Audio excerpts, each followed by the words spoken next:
Welcome to the Secure the Perimeter podcast. Good morning, good afternoon, good evening, whenever you're watching. I'm Caden, and I'm here with Brent Canfield, CEO of Smart Digital. Today, we'll just be kind of going over some business and faith-related questions. Today's questions are based upon the challenges behind growth. So, Brent, without further ado, Yeah, what's up, man? let's get into it. So, what does growing your business mean to you? I think you're a very ambitious person. You have big goals. So what does that kind of look like for you? So I always believe that growth is literally correlated from the Bible and Genesis 1:1. I mean, I tell a lot of people that God is a creator and he creates, and if we're made in the image of God, then we're here to create and to grow. And anything obtruse from that is opposite. So what growth means to me is different than most, I guess, entrepreneurs and owners. Growth is not monetary. It's not just necessarily revenue. It's growing your mindset, and you're growing from the mistakes that you've made along the journey of owning your own business. Growing means learning from your mistakes and not making the same mistakes again. Growing means thinking differently than I used to think. And that has a lot to do with things like my schedule, how I build my schedule, how I follow the routine of my schedule. And I think that growth has to do with literally changing the way you do things, from your environment to how you operate, to the decisions you make, to the people you put in charge, to goals that I have on the outlook. One of the books I read is that was most impactful to me was a book that Patrick Bet-David wrote about your next 5 moves. And I'm always trying to think, and that's the way I've always been, even as an operator in the Marine Corps, always trying to plan my next 5 moves well in advance. There's another great book that was written about, I want to say it was John D. Rockefeller. That guy was like a titan, and there's a book actually called Titan that they wrote about him. But he literally was the guy from very early childhood that was literally playing chess with kids his age and was already thinking about the next 5 moves ahead in the game. And I think that literally relates to business owners and the way you manage a business. So how have those goals, as you have grown as an individual, as a business owner, from the beginning of Smart Digital up until now, like kind of, was it, okay, I'm starting this business to help keep people safe, and is that still the main goal, or how has that kind of changed? Yeah, the brand grows. The mission's still the same. Right. Mission didn't change. The idea behind the company is to secure the perimeter of our customer. And there's a lot of tactics in that, because coming from my background, from being an operator to where I am now, the two coincide very similarly, and they run parallel. Securing a perimeter is the same as securing the perimeter tactically. Now we do it technically. We show the customer ways that they can improve their security posture by securing the perimeter, because you can't secure a facility unless you're controlling the perimeter. And so what that means is it's literally the way that we have developed the business. And so I think, to get to your question, I think the way you think in business comes in seasons. And early on in entrepreneurship, when you start a business, you're thinking about surviving. Right. You're thinking about growing the business and just getting to the next payroll. Right. And so initially you're in survival mode, and you're in survival mode for probably years before you really get to, the blue waters. After that, your mindset changes, and you're in a season of harvest. you're growing, and so you're delegating, you're putting people in the right places to help you be more efficient with your times, the time that you spend managing and growing the business. Right. And what type of qualities then are just so crucial in business, especially as you grow? Your team starts to grow, so it's not just you calling the shots, and you have to hire people that have the same vision and think the same way you do. So how hard is that, trying to find people when expanding your business? So that's a very good question, and my perspective is different than a Harvard graduate. My perspective is a combat fighter. Yeah. Right? And so how I answer that is you got to be able to take the hits. You got to be able to take the hits and get to the next battle and not get your cage rattled, so to speak, right? Because you had to endure a hardship or a setback, or you couldn't get the capital to grow, or your customer didn't pay you, and that receivable that you were expecting didn't come through, and now you're hard pressed to make payroll because you have a cash shortfall. Right. Those are all setbacks, and they're all normal. And so what I learned in business is the same things I learned in combat. Don't take it personally. It's a battle. Be willing and be able to take the hits and move through to the next battle. And if you can, we talked about this on the last podcast, not be emotional about it. Right. Don't be emotional. Remove the emotion from the equation, because emotion has no place on the battlefield, just like emotion has no place in business. It's straight business. Yeah. Just be very straight-laced about that and be willing to take the hits. Yeah, well said. So, here at Smart Digital, we've seen, I think, a lot of growth, just in the past few months.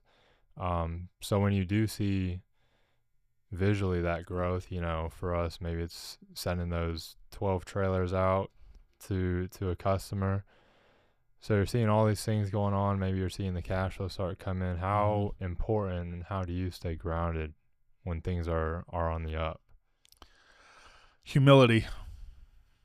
I think, I try to stay very humble and very full of humility. I think it's so easy. I think that's the slippery slope that a lot of business owners fail at. I'll just say straight fail. They just fail because they see some wins and they think they've made it, and they celebrate way too early. And I think that they all relate that success as the finish line. And I tell everybody there is no finish line. Stop looking for a finish line. Yeah. This thing's a journey, and it's a journey until the day they put you in the ground. Yeah. It is. And I know I'm a lot more brash than most people out there, but I like to be very pragmatic and very very transparent and very truthful. There's no finish line. And so I think, we can get in our own way when we celebrate, thinking that we made it or we got that big win, and we go out and we celebrate, we party, and it's cocaine and whiskey. And the reality is, man, it's just one success. But I promise for every success that comes, there's 5 setbacks. Yeah. Promise. It's around the corner. It's coming. So you just have to be ready for it. Yeah. I think Matthew McConaughey said it best at I think it was he had like a Grammy award speech or something, and solid dude, yeah. He was talking with his mentor or someone he looked up to, and the guy was asking him, like, oh, when will you be, like, successful in your eyes? And he was like, oh, when I'm 25. So, a few years later, he goes back to the same guy. He's like, oh, so how are you doing? He's like, oh, maybe ask me again when I'm 35. A few years passed by. And so it was this thing that, he kept on pushing that success date or year back every time he met with this guy, and he learned that, when you set those finish lines, since you're always, leveling up, you're never going to be satisfied. But that also, he said that, it keeps him chasing something so that he will keep on growing. But you mentioned humility. Where does that stem from? Does that stem from your just growing up, or your faith? Where does that come from? All the above, man. Growing up, my faith, my career in the Marine Corps, I've been humbled many times. Yeah. And it's mostly in physical assertion, spiritual assertion, just going through it. You've had a hard fight. And you get humbled when you lose good friends Yeah. due to combat. They're KIA, and it sucks the life out of you, man. You think you're invincible until you see death firsthand, and it's very humbling, because you realize you're just a dot on the map. You're at a point in your life where life really is very precious and very intricate, and there is a greater plan.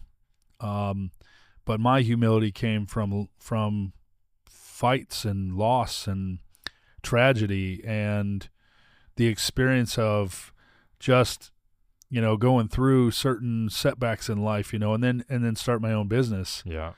There's definitely setbacks there, but the cool thing about that is, man, is like, even in business, you can die in business, you can run out of cash and go out of business, but it's not death. Right. So that's the good news. But I think humility is, it goes a long way. And I think it's important to be humble. I think it's important to be humbled. I think DJ Shipley said it really well when he used the analogy of, when you go out on a playground and you're trying to tell a kid how to get up on the monkey bars and go from rung to rung on the monkey bars. He's like, why don't you jump up there and show them how to do it? Because when you think you're going to do it, you're going to get up there and get humbled real quick, because it's not that easy. Yeah. It's kind of funny, because as a kid, you're like, I could just zip across the monkey bars. Well, when you're 40s and you're 50s, it's like, you ain't going to just jump up there and do the monkey bars like you think you're going to. Yeah. So, but I think that humility is I think it's important, because it level sets you. It brings you back down to ground zero and makes you realize that you're not all that, right? Yeah. You kind of answered my next question, which was kind of how important or necessary is failure. I mean, we could just talk in life, but especially as a business owner. Too many people try to avoid failure. I mean, nobody likes to fail, right? Or likes to think you're failing. But here's what I said. I did a commencement speech for some kids at a Christian high school. Failure is failure that can only be defined by you. And I think the problem too many people have is too many people are trying to avoid the failure at all cost. They don't want anything to do with failure. But I think failure is essential. I think it's necessary. It's as necessary as going through hard things. But I also think that the only person that can define failure is you. Only you should allow yourself to define failure. Too many people allow other people to define their failure. Yeah. Meaning the third-party person tries to define your failure, and I think that's wrong. Yeah. I don't experience failure. I experience challenges and setbacks, but with that, the onset of that is breakthroughs. With that failure, if I don't consider it a failure, only a lesson learned, I didn't fail. So therefore, I'm the only one that can define my failure. Right. I don't let other people define my failure, because as far as I'm concerned, I don't fail. I haven't failed. Why? I keep coming back. Yeah. So I'm not dead. And if I'm not dead, I haven't failed. That's how I look at failure. But I think it's important to go through those hard things. Yeah. So then, have you ever been pressured to maybe compromise your values because of maybe the fear of failure? Oh, yeah. Yeah. Yeah. Every day I got people, basically asking me to bend the line, and I won't bend the line. Yeah. That line don't bend. So, yeah, every day people want you to lower your standards, and that's just non-negotiable for me. I don't do it. I won't do it. Nope. It's counterintuitive to my character. I just won't do it. Do the right thing. For example, a customer setback. You have a customer that, has a challenge. For instance, you have some issues with customer service. You have an issue with a customer who doesn't pay. It's like, if you get to the other side of that, there's growth in failure. There's growth in setbacks. There's growth in struggles. So I think it's critical. Yeah. So you mentioned, sticking to your guns, not bending. In the Bible, it talks about how like the sons and, daughters, if you will, of God will shine, against like such a perverted generation. How has the Bible or, your experiences with God directly impacted your business, the way you lead your business, the way you conduct business? I think that's a very vast question. I think it's a very wide answer. But I would tell you that I believe in the Bible. I believe in the Word of God. I believe in the Bible becoming active and alive as it tells us. And I also believe that the Bible is not a storybook full of characters. It's literally a living translation of the here and now with people today. I believe that there are modern day Moses, Abrahams, Isaacs, and I believe that the Bible applies to how I manage and make every decision. I think that the Bible is literal, and I also believe that the Bible is a navigational beacon. It's my true north. Yeah. Because I believe the Bible is the truth. And I think the only thing in life that's absolute is the truth, the Word of God. That's the only thing I believe is absolute. And I just think it's my navigational beacon because I know I'm not taking this stuff with me. On the last day I live on this earth and the day that they lay me in the ground, this isn't going with me. And so I believe in the next dimension, which is a spiritual realm. I believe in the Spirit of God, and I believe that what I do here does matter. Yeah. And I believe that the legacy I leave behind and the impact I make is definitely important, definitely critical, and definitely essential. I don't think that I'm here for nothing. Yeah. Neither do I believe you're here for nothing. I believe we're all here to serve our purpose, which satisfies the will of God. Yeah. How hard can it be, though, when you're kind of, you have so many things going on and you just have to keep your faith, keep your trust? How hard is that? I think it's darn near impossible some days. Yeah. Darn near impossible because it's so counterintuitive to my character. I have a very trigger jerk reaction to things in life that happen, such as, and I'll just share a couple of things. Lately, I noticed a girl that had a busted lip and a black eye, and instantly I got irate inside because I knew why she's got a black eye and a busted lip. And my nature, my character, went into high alert, and I instantly wanted to pull, quote unquote, the trigger to find the dirtbag that punched her in the face. Right? It's my natural instinct to protect people. So to carry my faith, you think, well, I got to pray for this guy that busted her in the face. But my reaction is I got to pray for this girl. Yeah. Or I got to pray for the guy that punched her in the face so I don't go find the guy. Yeah. Right? Because it's my your flesh. It's my flesh, man. It's my instant reaction to protecting someone and running to the fight. Like most war fighters, it's in my DNA, it's in my wiring to go run to the fight, to go find the bad guy and eliminate the bad guy.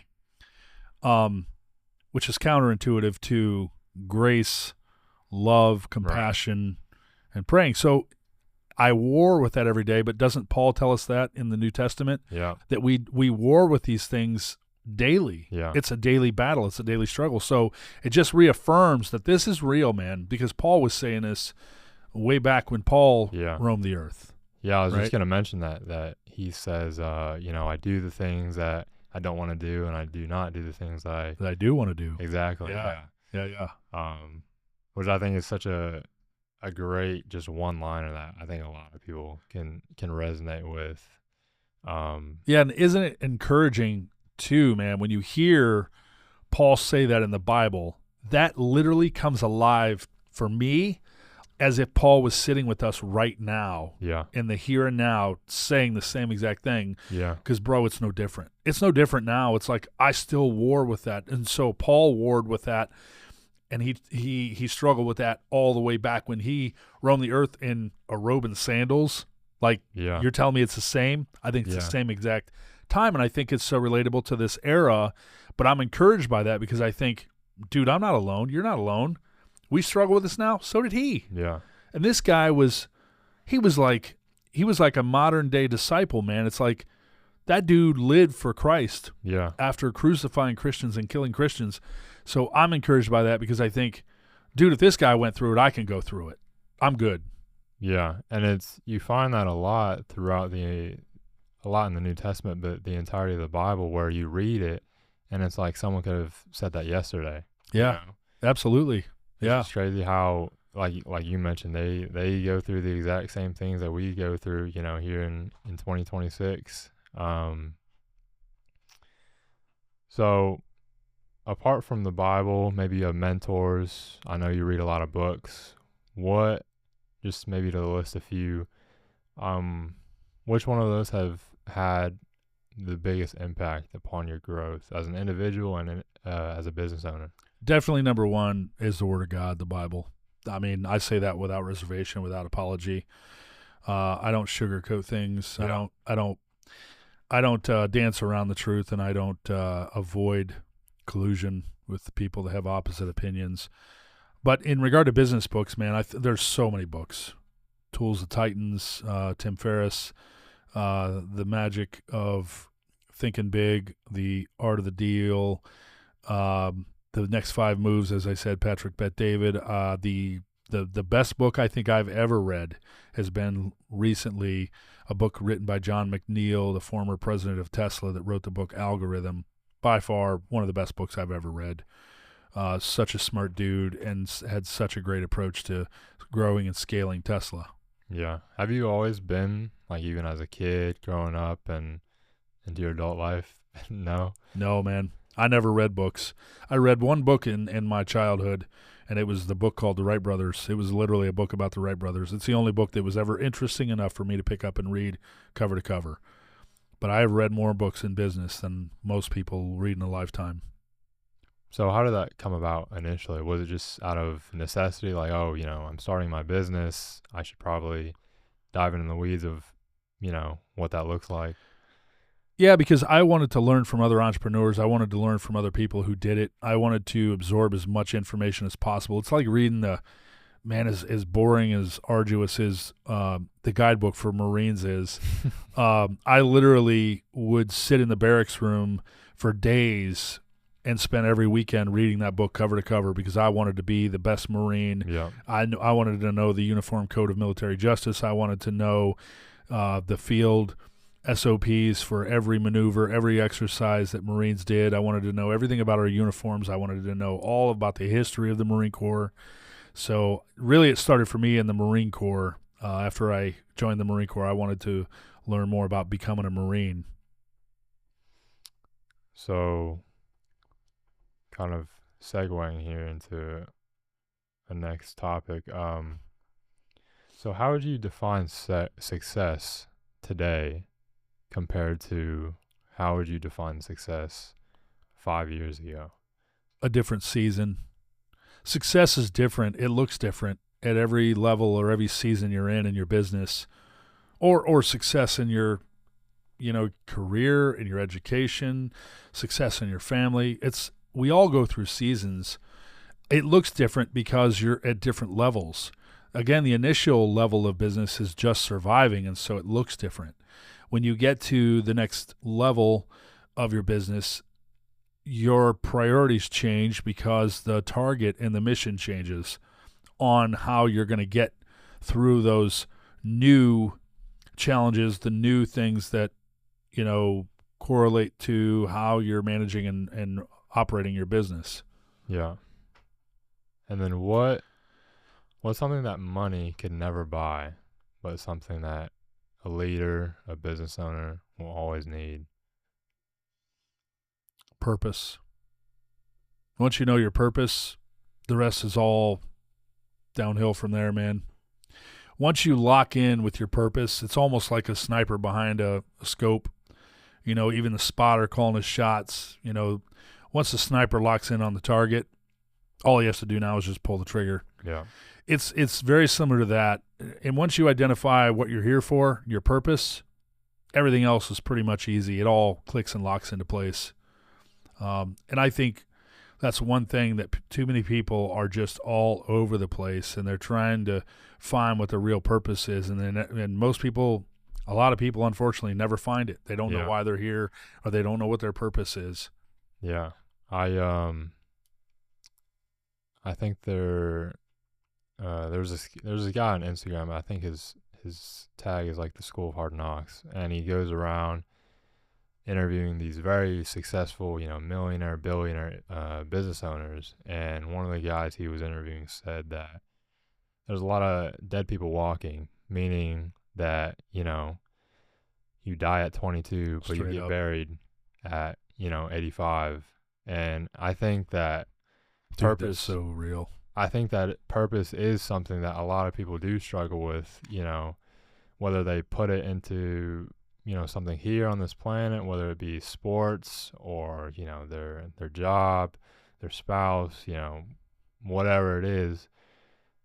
Then that thing leaves, they, they get a divorce or they stop playing the sport, whatever it may be, then they're kind of stuck with this, well, now what? So how do you think people find their purpose? Or maybe you can't really find it, it just kind of comes to you?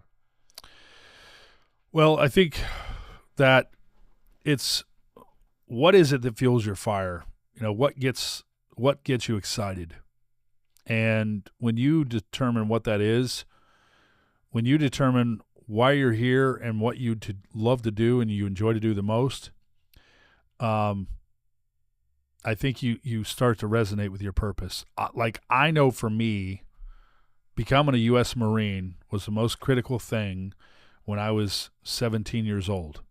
I knew that no matter what, I wanted to become a U.S. Marine because that resonated with me. Yeah. I wanted to be the dude, that was literally in the brush, on a mission, in a Zodiac, ripping across the ocean, in amphibious operations. And so, but it came natural for me because I knew early on. A lot of people I just believe that a lot of people aren't really searching for their purpose because they're just functioning. And I think they're floating through life and they're just okay with being average. That's okay. But until you find your purpose, does it really lock in and you really understand and get it? Yeah. But where do you think that stems from? Because I think that these kids, they go through school from, 4 to 18, or, if you go to college, 18 to 22, and then if you get your master's and et cetera, I think they want, the kids, they come in before school, they're vibrant, they're colorful, they're energetic, and then, by the time they get out of high school, they're kind of gray, they're kind of maybe sluggish, they're just as uppity as they once were before they entered school. And I think that some people, as far as business is concerned, that some people just have that will to be great. But I also, like I said earlier, I then look at the schools and how they just churn out employees, and I don't know, maybe everyone is cut out to be great, maybe everyone isn't, or maybe it's the schools that are kind of playing a part in that. What do you think about that? I think you nailed it. I was already on it. Yeah, I think you nailed it. I think that, and I'm going to offend a lot of people, and that's okay. I live my life offending people. I think the education system is busted. It's not broken. It's flat busted. And I think it's going away. And I think, and I hope, and this is my hope, I hope we break the education system within the next 5 years. I hope we crush it. Because what the school system and the education system, what I've seen, especially in the public school sector, is they're literally taking the kids through the motion of learning all the wrong things, the baseline of what they think they should learn, shoving them through school to then get out, some of them going on to college, which is college is totally cool. But they teach them and they basically lay out their clothes for them in the morning to get out of school and get a job. Yeah. And fall into the gray minutia of a factory. Yeah. Nothing wrong with factory workers. My dad was a factory worker his whole life. And there are purpose in factory workers. The point I'm trying to make is it's the education system that's busted. And the fact in which they're training and teaching these kids for society. They never let kids think for themselves. And this is not my opinion. This is a fact. The school systems never let kids think for themselves. They think for the kid all the way through 12th grade. And so the only people that really understand and align with their purpose in school are the outliers, the ones who break away, from system. I was like that in school, and I was like that in the Marine Corps. I hated running formation in the Marine Corps because I didn't want to run behind somebody. I wanted to be the dude in the front, and I would literally cant out, which is a big no-no in the Marine Corps. You stay covered and aligned when you're in a formation, especially when you're running. Yeah. And I just hated that. It made my skin curl. So I was always an outlier. I didn't like school. I was super smart, but I just didn't like school. I didn't like this gray line of, I feel like it's a fishbowl full of minnows. And really, so I think that if we could give these kids culture, we can give them flexibility and what they can learn and open this up to just, and I'm just being honest, man, the basics, general education, history, math, social studies, that hardly any of that prepares you for life. Right. Teaching people what a marine biologist is, chemical composition. I mean, now this whole thing that everybody's been raving about, and it's going to continue going on for years, AI. Yeah. Dude, they're changing the world with AI. And there's so many people like counter-supportive of AI. It's like, no, that's the future. Yeah. They need to be teaching that kind of stuff in school and giving kids flexibility to the schedules and giving the kids a lot more variety of things that they can learn. I can go on for days and days about this, but I think the education system from kindergarten to 12th grade failed all of us and continues to fail us as long as it exists. And I'm just being honest. Yeah. I 100% agree. That's why I brought it up. You can tell it's a hot topic for me. Yeah. I could talk about that type of stuff for a long while.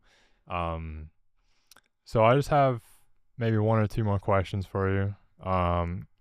You mentioned, around the business, you want to 10x your business.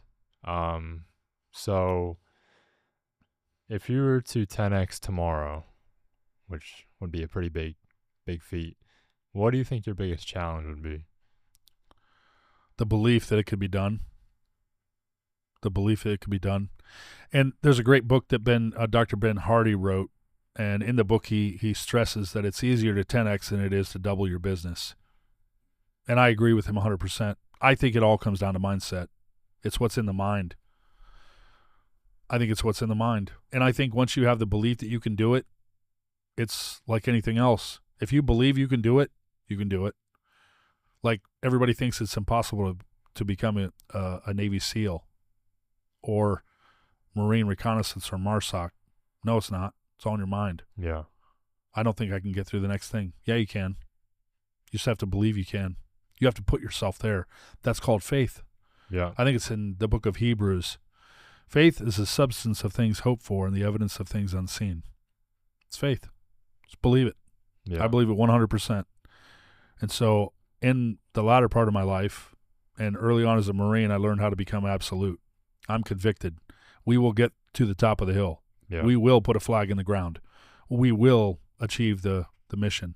I will get mission success. I believe it 100%. We will move through the enemy. We don't get to the enemy. We move through the enemy. And when you believe that, and when your faith is overbounding, then you can achieve anything. But it's faith. It's belief. So for the person listening who is wanting to start that business, they have this brilliant idea, or they want to 10x their business, but they're unsure where to go. What would you tell them as their first step? Intestinal fortitude. Analyze that. Look at their intestinal fortitude. Do you have titanium or not? If you don't do it. Don't do it. If you have titanium and you're convicted and you're unwilling to quit, then it's for you. If you're not, don't do it. I've told more people, they see me and my business and they think, that, I'm an overnight success. It's like bamboo. You water bamboo for years. Yeah. It don't grow. And then it grows like overnight. Yeah. What people don't see is all of the hard setbacks and all of the hard challenges and all of the things that could have or should have killed me in business didn't. That's what they don't see. They only see the result of who you are now, but you're the sum result of not only the product of the people you hang around, but also the things that you allow to set you back. Yeah. So for people that want to start a business, let alone 10x their business, first start with your intestinal fortitude and really evaluate that and see where it is. If you have intestinal fortitude and it's been tested to the core, not just at the surface level, but at the core, then I would say go for it. Do it. Yeah. And don't let anything stop you. And only you can define failure. Do not let anyone define your failure. That definition needs to be eradicated from the dictionary because it tries to pinpoint and nail people down to losing. And I just don't believe in that. I don't believe the word should exist because everyone should define their own failure. Yeah. Well said. Well, Brent, it's all the questions I got for you today. If you guys have found this conversation fruitful, tune in every week for Brent and I, or Brent and another guest, to speak about everything business, faith. We've covered a lot of topics here today, but like I said, if you guys have found this conversation fruitful, feel free to subscribe to our channel for weekly content. And this has been the Secure the Perimeter podcast.